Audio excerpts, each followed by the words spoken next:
Hey everybody, this is Grace. In this video I'm going to tell, it's going to be a sad story, so trigger warning, watch at your own risk kind of thing.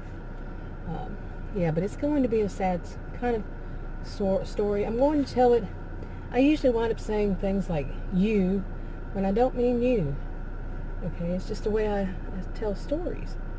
So, such as saying this, imagine that, and that kind of thing, you this or that, and you don't have to imagine it. So, like I said, trigger warning. But this I try to make a video about how a narcissistic person that has histrionic behaviors, I nicknamed her Annie. I gave her the pseudonym of Annie, trying to ruin, and did ruin, a big part of my life. And another person I named Mary, nicknamed Mary. All of us around the same age. And and this is basically, I try to put together a whole kind of more of a fictional, hypothetical, fictional kind of story to talk about it. And it's when like this kind of person just takes so much of a big chunk of your life and does it from childhood on, and when you're in your 50s, or whatever age, you see that how much destruction this one person caused. And you weren't around this person, say, after you became an adult. But the destruction this person, for whatever reason that person has, that need to be center of attention, the need to just wants to destroy your life, whether it's that or it's just that they need that's to be that center of attention, or they have some kind of financial reason they try, whatever it is, combination, they do, and they work really hard at it and continue to do year after year after year, and all the while you don't know what's going on. Okay, you have no clue, nobody's telling you. And some people call that, what they do is behind the scenes, of course, a smear campaign on you. Telling people things about you that you wouldn't know, because you're not in their mind to come up with some strange story that they've gone around telling people, or stories. They've just created these things in their mind and say that you did this and you're this evil person, when in fact, they are the evil person. That other person is the evil one. Okay, and I think we may have all run across that, or at least heard of it, how they do that. They can be very convincing, they can be very charismatic, very charming. They know how to work people to fool them into believing them. And we can't blame the people. We may have at one point, not realize just how evil they are ourselves, until it started showing up, until we started seeing more and more of it. Okay? Pardon the way I'm doing my video.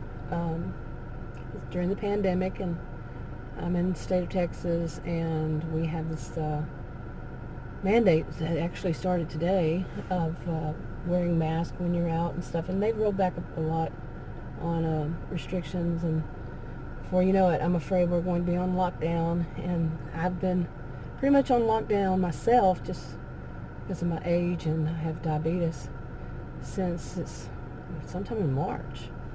Okay, and this is July. So I do my videos this way. It's too noisy in the house, and sometimes I go, go somewhere for exercise or something, at a huge place, and stay away from people. And but usually I'm right here making videos, so pardon the way I'm doing them. But I tried to, like I was saying, I tried to make a video about this situation, and I'm not sure, I haven't listened to it. I've uploaded it, but I didn't make it public. And I know that I was really rambling in that one, because there's so much background. 50-something years, there's a lot of background. And I'm going to try to make it, in this one, really brief. If I do make that one public, I'll have a little thumbnail at the end pop up. One of the three will be, it'll probably say number 1 or something like that. So that would be the first one. This would be the second one.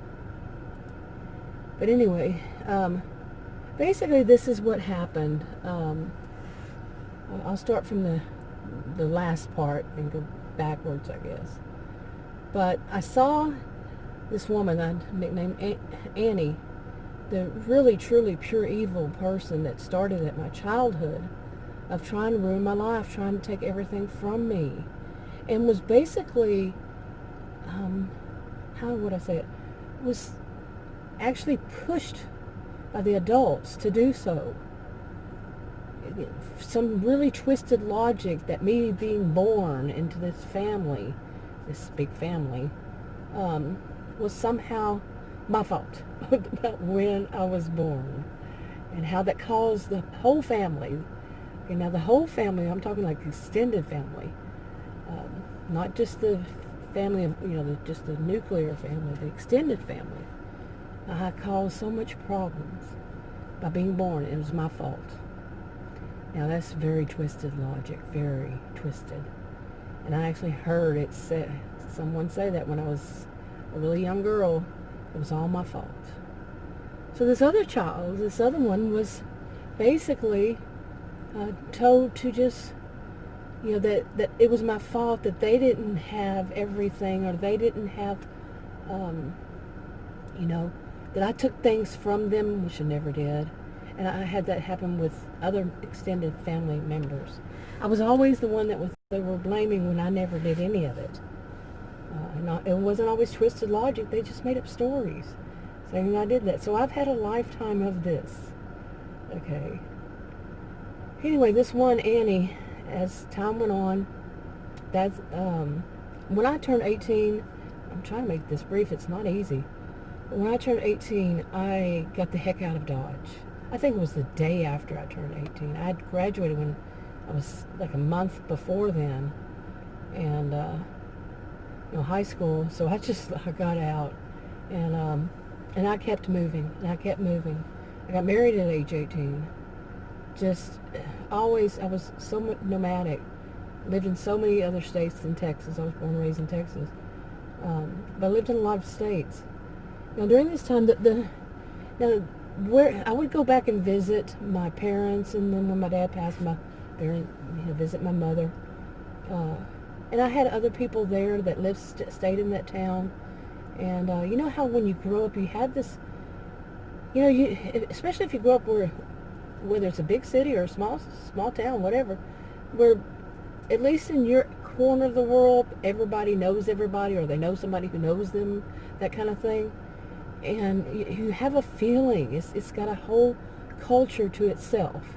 That could be just a section of a town, a suburb, or of a big city. It could be just a section of that suburb.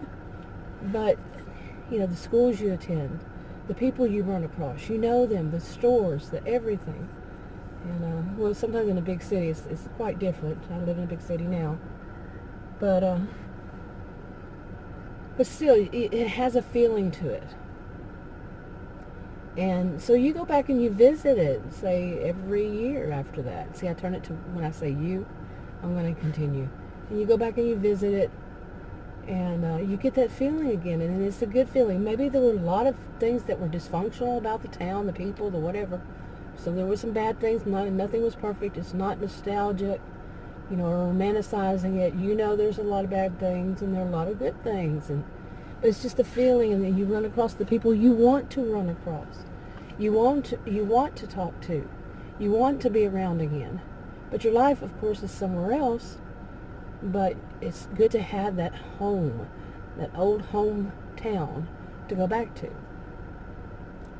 Now, just imagine being a person like me, that when I would, like say, I'm going to say you again, when you go back,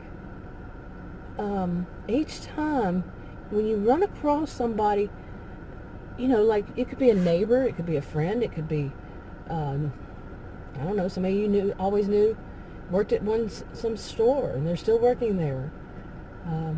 Whatever, you attended class with somebody.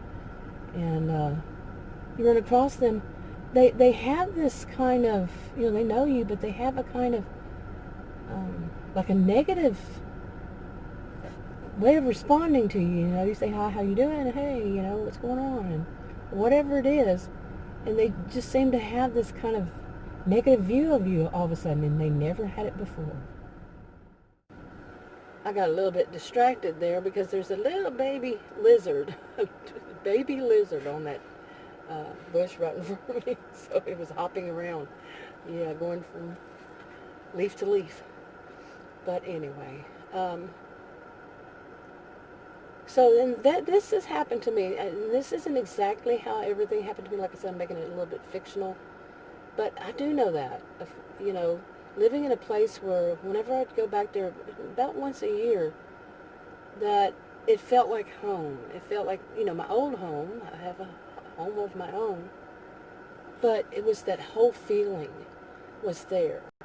And there, where I grew up, it was I know that some people love to go there because it was so like, it wasn't exactly like country, it was a town, and people lived inside the town, but there was that feeling, very calm, very, I guess, hallmarkish.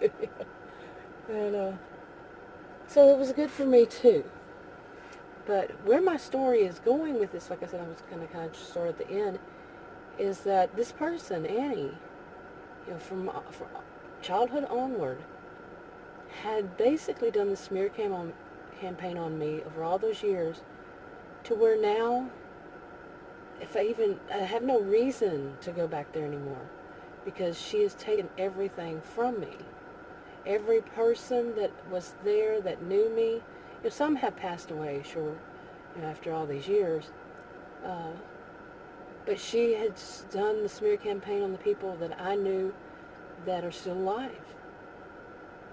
Okay, and she would make it, it's a long drive. She would make it just miserable once I got there. She was always going to make sure she got in the middle somehow, some way, and made it miserable for me. And the people I really knew, who really knew me, over all those years, they just kind of kept drifting far and far, more and more of them drifting apart from me. And in that video that I said I made, I mentioned this about back then, before cell phones and all that, internet and everything. Writing letters was a thing, and I would hardly hear from them.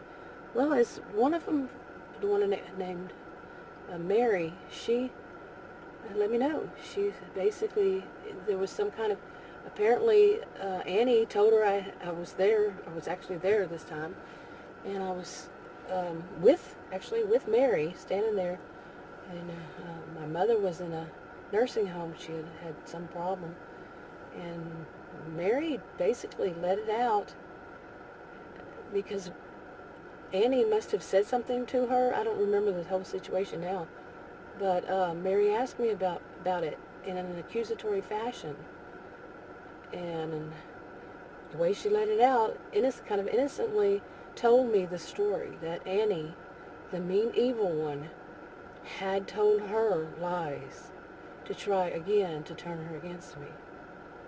Okay? And I'd known her since I was a child, known Mary, known both of them since I was a child. And that's when things had really started to open up in my mind. Okay, that this has been the problem.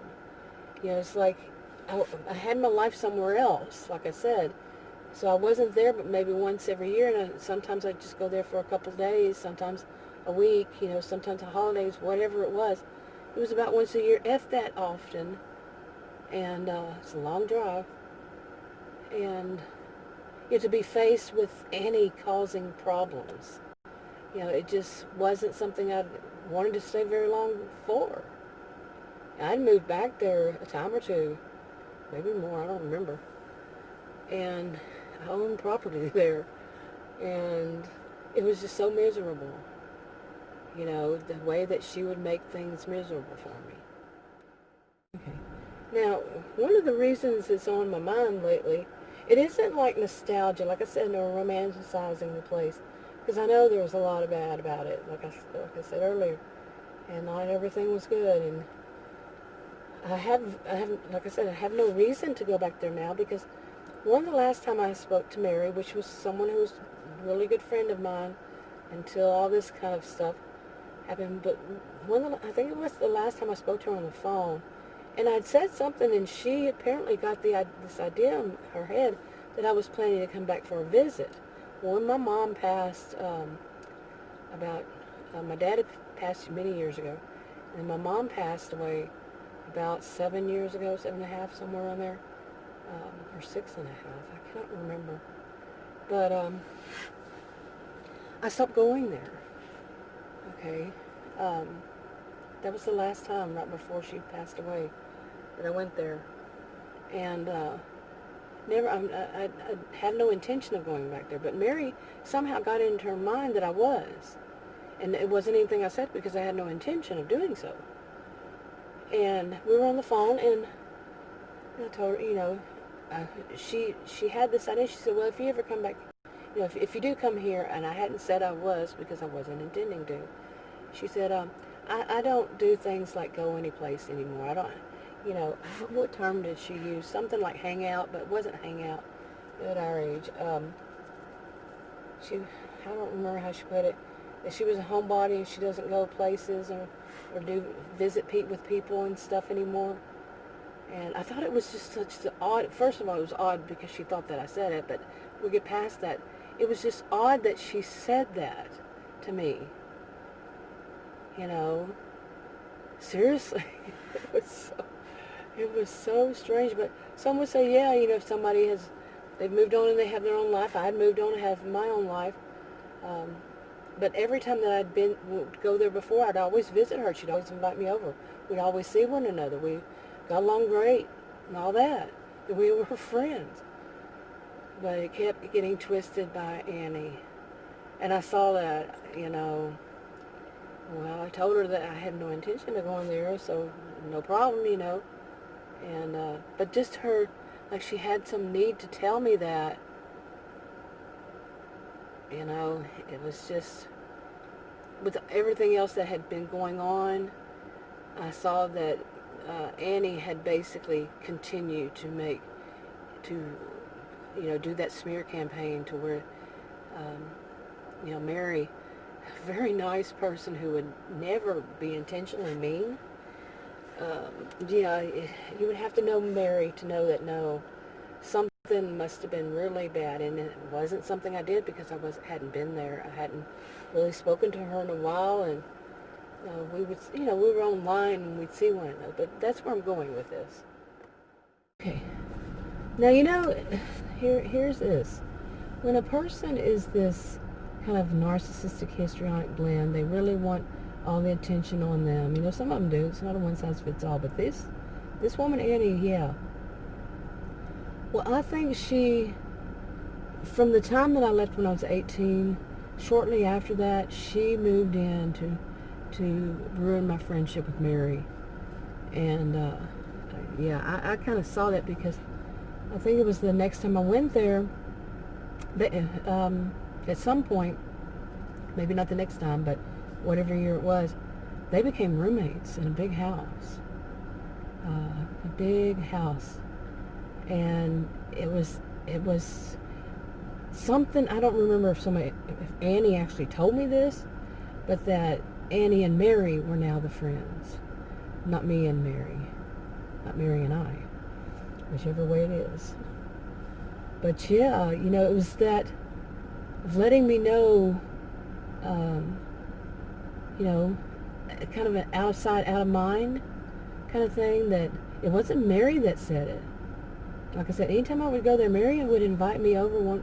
She even threw a party for me, because I had been away. I'd lived in a couple of other states, Florida and Georgia, and then I came back. She threw this party for me, everything. It was that she still wanted the friendship, but Annie was causing problems with it. Annie didn't even show up at that. I don't remember Annie being there. That would have ruined it.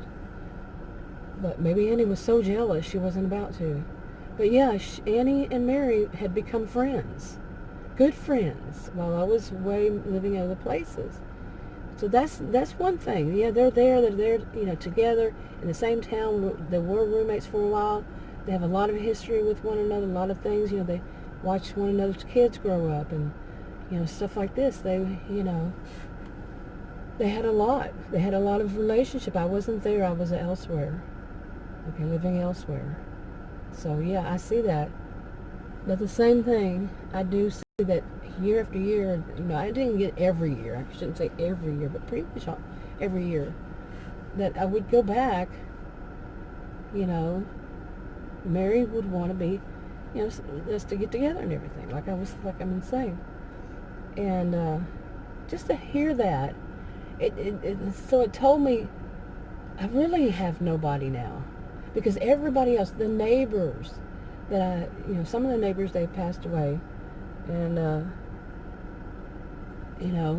but some of them I bought a house from one of them, and the woman, she knew me since I was a child, and she just looked at me, gave me that kind of look that that something wasn't right about me. And it was like I said, like I had what I figured out was that Annie had been telling her too, that I'm just pure evil. Was Annie, that is pure evil. Annie was everywhere in everybody's business, every way possible, and I was her main target. And what would get me is that over all these years, I'd hear things about stuff and whatever, but Annie, she gained a lot of, like we all know, some people call them flying monkeys, but people that were totally fooled by her, and they were like, she's the best, like I can see now, I'm going to skip to this online, people saying that she's so sweet and she's so wonderful and she's so caring and loving and she's so giving to people, always. It's like people are praising her. I don't know about you, but if you have a bunch of friends, you have a Facebook page or a YouTube channel, whatever it is, and people are on there, how often do people praise you? Like glorifying you. That's kind of spooky. Really. Like if the person just puts out, makes up their own little meme or something. I don't know what you call them, but you put little cute colors and they say, "Hope you have a wonderful day. It's so beautiful outside." Or, Annie would do something like that, and people would leave her comments praising her. Okay, it's spooky. Okay, sorry if you're hearing the AC, but it's 95 degrees right now. Earlier today, the highest I actually saw on my computer was 102, but it may have gotten higher. Yeah, it's a hot day. It's 95 right now is what my SUV says. Anyway, so I have the air conditioner on. But anyway, back to this story. I really, saw that I really need to break it down for myself, because I don't want to go into too much detail about the connection between Annie and I, and how and why I know about her Facebook. But yeah, there are various ways, her know about mine or beyond mine, that kind of thing. But there's a connection that it's got, like, some people can go no contact. I went no contact years ago with this person. There's a lot of people from there, several. Or low contact. For various reasons, people can't have to be low contact, especially if there's something legal involved in it, yeah. And so I just skip to that and say, I still haven't gotten to why this is on my mind, have I? But there's so much story to it, and it's just, I need to tell the story to have the feeling attached to it, and the wisdom that came about to show it. But basically, okay, after all this story, about Mary and Annie trying to take Mary from me, and as a friend, trying to ruin the friendship. Annie, that one time, but there were other little hints. How we say that we should have seen these little things along the way, and we just didn't. So I guess in a way you can say that Mary was kind of waving little red flags at me, and I wasn't catching on because I had no reason to think, really, that how would I know? It's all behind the scenes that Annie was doing this smear campaign on me. I can't know that if I'm not there. I can't know that if nobody tells me that's what's going on. I'm so many hundreds or thousands even of miles away. You see? You can't be in two places at one time. At least not yet. But, so anyway, they're on my Facebook. Not just them, other ones that I am no or low contact with for various reasons. And the other day, well, it's probably a couple weeks ago by now, maybe. Not even a couple weeks, but you have people post pictures and everything of themselves on Facebook. And, well, Annie posted a picture of her and Mary, okay, during this COVID-19, really, sitting really close to one another, to take the picture. You know how you have to kind of lean in. And, they took the picture together, and Annie put the title on it when she posted the picture, my very best friend, and what would I do without her, and how, and on like that. And Mary responded, and other people did, oh, so wonderful, all this kind of stuff. Again, praising Annie. It's scary. That's how you're going to be if you're a person who actually is their target, is their victim, you're going to know the truth about them. These covert narcissists, I would call them, covert narcissists. Other people would call them that, but this one, yeah, not a diagnosis of, personality disorder, but behaviors are definitely in the histrionic too. Behaviors. You know how bad they can be, but other people don't. And they have so charming, and they will actually sometimes be giving to these, just giving them attention, giving them, temporarily, because they want the attention back on them, or even items, So they do look all this angelic in front of these other people, and they're pure evil devils, okay, demons. Of course, you would feel that way. I would think many people. It's not a one-size-fits-all kind of thing. But I saw that, and I'd seen something the year before that basically Annie is doing a lot for Mary, and another woman is doing a lot for both of them, and I guess they're all three friends. Lots of pictures. They did a lot of traveling and road trips, this kind of stuff. And, you can feel good for the good people. One of them I don't even know. One of them, but I know Annie and Mary.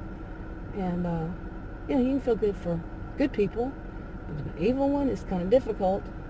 And, anyway, it wasn't a sense of jealousy, but that was this next one, this more recent one. But that's when it really, and even a little bit from the year before, last year, just really hit home. It's a funny expression to use right now, but it did. Okay, I should probably just say that it hit me hard. It really opened my eyes to a whole lot of things. And it, like I said, it wasn't the feeling of being jealous of what they have together, because they did go through a lot together. Friends, and they went through births and deaths and stuff like that. So they went through a lot together. Okay, my allergies attacked. Every time I try to make a video, that's going to happen. But anyway,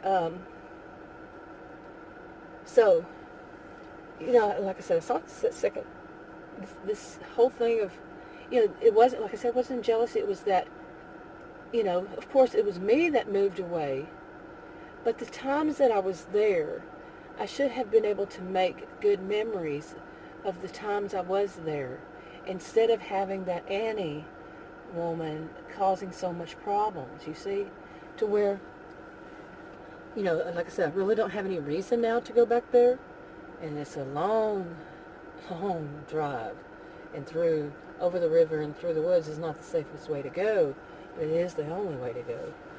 And so there wouldn't be any reason for me to go there anymore, during this COVID-19 and the upcoming flu season, and they're talking also about the swine flu, a possible swine flu epidemic. So many things that, of course, I wouldn't be going. It's hours and hours of driving. No. And having to stop at, pit stops and stuff along the way. No. So not during this, and having to eat and all that. So, but it also is, so I know I wouldn't be traveling there, but maybe, when Adam does retire, he eventually will. He works from home right now. They let the people who could work from home. So he's saying that he always says it. He's been saying for years he wants to early retire so he can travel and do that. But then, when everything's safe to do so, yeah, I'd like to go back there just for that feeling of the town. But it's like, I go there and I feel the town. And when I go there, when my mother was alive, I'd stay at her house because I'd help take care of her and stuff like that. And sometimes she'd come back up here with me and I'd take care of her. She had dementia for many years. And, things like that. But other than that, I would get a hotel. So I don't, I'm not a burden to anybody. If I'm not helping, I'm not going to be able to help much, I'd go get something like that. Whatever is the case. So the last time I was there, I was in a hotel. And, so I'd like to do that and go there, but who would I be seeing? Mary had already, I hadn't even said that I was going to go there, but Mary just assumed and let me know that she wouldn't want to, get together after all these years. I've known her almost 50. And, it's just weird. It is. Because we still see one another online. And that's the whole thing. She's friendly. We've spoken over the phone here and there, friendly. But something was just, she had hinted at it. She'd been waving those red flags for years, and I wasn't,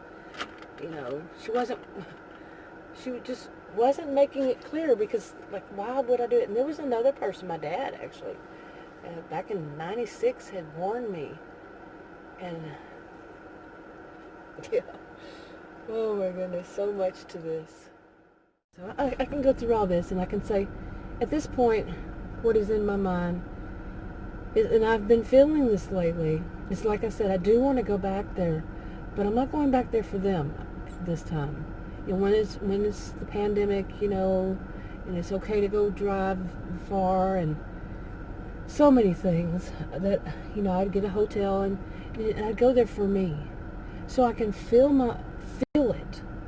The old hometown. There are still people, every time I've ever been, I run across people that I knew, people that I grew up with, people that, I had known, and, sometimes run across their kids.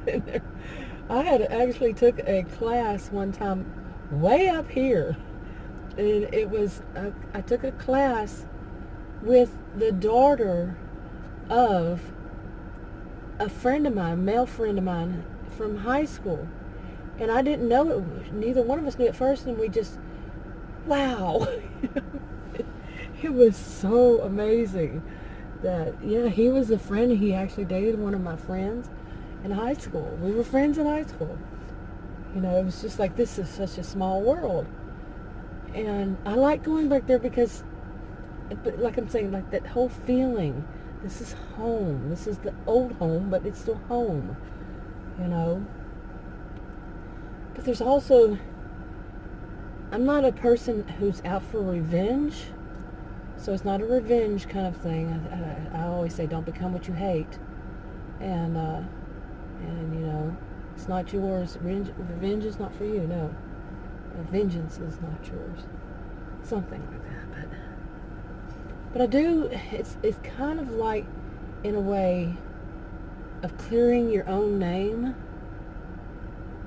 For, it's of letting people in your own way know that you are still you, that the person they knew that before the smear campaign was done on you, that they see that you're you, much older and wiser, and hopefully, that then for them to see with their own eyes that something was amiss, that Annie was doing this. And I do know that there's one elder that is also on my Facebook, one of the elders, and actually it's Mary's mom, and she always liked me when I was young. She used to get me to babysit Mary, so, but she's showing it. She's showing that she knows, of what's happened to me over all these years. And this is now at this point it's on Facebook, like I said, which Facebook can be a great thing and sometimes not. But anyway, I might go from here and talk about this, just because I do have this feeling. I'm not going to go and just tell everybody, Annie lied. I'm going to be myself. But one of the things that's happened to me, even though like on Facebook, I hardly ever say anything. I could go months and not even check it. And when I did, I just post funny memes or something like that, or like during this virus, post things about the virus, that I found interesting and maybe pass along. So there's not much of my personality coming out at all. And one of the things I said is that has so much to do with what Annie did. It wasn't just Annie, okay? I used to say there was always at least that one, it could be on a job, in a family, in a neighborhood, and in a classroom, wherever, there was always that one. Nowadays, there's many more than one. You know what I mean? And there's more than one. But I don't know. I'm thinking through what I want to do, because that's such an important thing to me. It's that I had that base, and this type should not be able to take it away from me. And there, like I said, there's more than one, and there is, and that person is wanting to. She is also trying to put out there that she was always more important to Mary than I. God. I'm sorry, I laugh right now, but just the audacity of people, the tenacity. Oh my goodness. So, and at this point in my life, I want to make a change. I want, not to make a change, not like, why did I say that? But a change in my own life, and how they have, they had driven me away from a part of my life that's so important. Year after year, like I said, almost every year I'd go there, and it's good for me. It's good for my soul to go there and feel that. That's part of me, and it's always been a part of me. And for them just to take it away by doing these smear campaigns, yeah. And I have more stories. There's a lot more to it. It's just not Mary's, just not them. It's just not the Annie. It's other ones. That's why I'm saying this like this. But I think it's either getting dark. It's almost 8 o'clock p.m. or another storm. We're having these pop-up storms. I mean, we always do. What am I saying? Like it's a big surprise, but yeah, we have pop-up storms. And was it today? Groundhog Day, as many of us know, during this pandemic, if you're stay at home, yeah, Groundhog Day, day after day after day. But I think it's a pop-up storm. So anyway. If you want to subscribe to this channel and hear more about this story, click that pop-up circle, the circular one, and it'll tell you how you can subscribe. I wouldn't hit that notification bell. I wouldn't like that myself. I really wouldn't. I have never done it. But, you can just check it. So I don't know what it does. I really don't. But I think it would be annoying what I think it does. But if you want to watch another video, like I said, I usually put 3 little rectangles. Those are 3 videos. You can go straight to the channel and see them, but I'll try to add that one that I said would be part 1. It's all over the place. It's more all over the place than this one. I have reasons for that. I'll mention those in videos. Especially since, yeah, I'm a diabetic. That's just one reason. I could say it all in another video. So I'm going to go ahead and wrap this up. I'll talk to you on another video.